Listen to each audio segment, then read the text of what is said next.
एक बार भगवान बुद्ध भिक्षा के लिए एक किसान के यहां पहुंचे। तथागत को भिक्षा के लिए आया देखकर किसान उपेक्षा से बोला, श्रमण, मैं हल जोतता हूं और तब खाता हूं। तुम्हें भी हल जोतना और बीज बोना चाहिए और तब खाना खाना चाहिए। बुद्ध ने कहा, महाराज, मैं भी खेती ही करता हूं। इस पर किसान को जिज्ञासा हुई और वह बोला, मैं न तो तुम्हारे पास हल देखता हूं, न बैल और ना ही खेती का स्थल। तब आप कैसे कहते हैं कि आप भी खेती ही करते हो? आप कृपया अपनी खेती के संबंध में समझाइए। बुद्ध ने कहा, महाराज, मेरे पास श्रद्धा का बीज, तपस्या रूपी वर्षा और प्रजा रूपी जोत और हल है। पाप भीरुता का दंड है, विचार रूपी रस्सी है, स्मृति और जागरूकता रूपी हल की फाल और पेनी है। मैं वचन और कर्म में संयत रहता हूं। मैं अपनी इस खेती को बेकार घास से मुक्त रखता हूं और आनंद की फसल काट लेने तक प्रयत्नशील रहने वाला हूं। अप्रमाद मेरा बैल है, जो बाधाएं देखकर भी पीछे मुंह नहीं मोड़ता है। वह मुझे सीधा शांति धाम तक ले जाता है।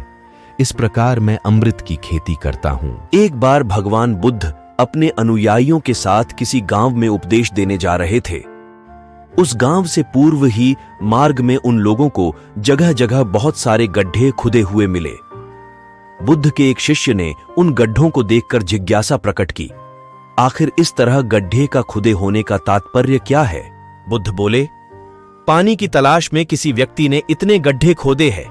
यदि वह धैर्यपूर्वक एक ही स्थान पर गड्ढे खोदता तो उसे पानी अवश्य मिल जाता, पर वह थोड़ी देर गड्ढा खोदता और पानी न मिलने पर दूसरा गड्ढा खोदना शुरू कर देता। व्यक्ति को परिश्रम करने के साथ धैर्य भी रखना चाहिए। भगवान बुद्ध का जब पाटलिपुत्र में शुभागमन हुआ तो हर व्यक्ति अपनी अपनी सांपत्तिक स्थिति के अनुसार उन्हें उपहार देने की योजना बनाने लगा।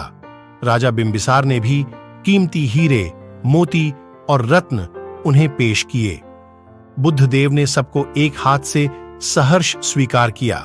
इसके बाद मंत्रियों, सेठों, साहूकारों ने अपने अपने उपहार उन्हें अर्पित किए और बुद्ध देव ने उन सबको एक हाथ से स्वीकार कर लिया। महात्मा बुद्ध एक गांव में प्रवचन सुना रहे थे। उन्होंने पास हुए लोगों के समीप अपनी मधुर वाणी से सभी को संबोधित करते हुए बताया कि हर किसी मनुष्य को धरती मां की तरह सहनशील तथा क्षमाशील होना चाहिए।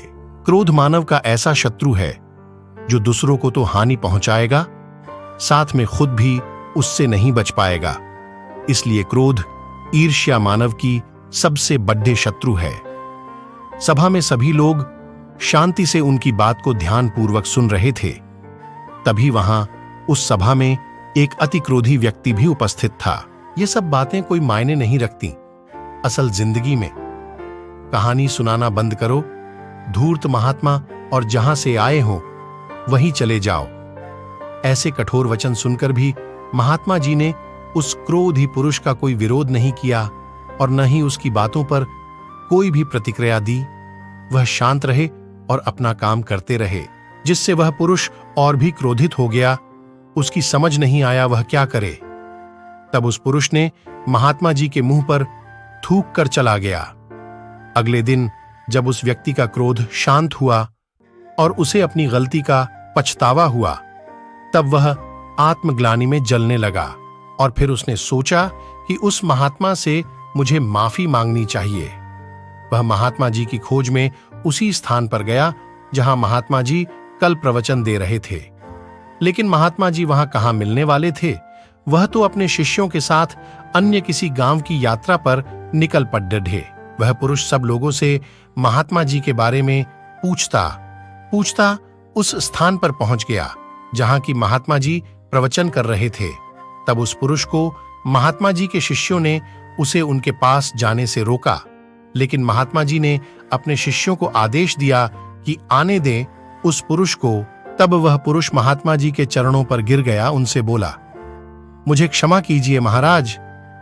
उसने महात्मा जी से पूछा, क्या आप भूल गए हो कि मैं वही जिसने कल आपका इतना अपमान किया था? मैं अपने दुष्ट कृत्य की आपसे माफी मांगता हूं। तब महात्मा जी ने बड़े शालीनता से उस पुरुष से बोले कि कौन सी बात? तब उस पुरुष ने बड़ी हैरानी से महात्मा जी की ओर देखा। जो हो गया सो हो गया।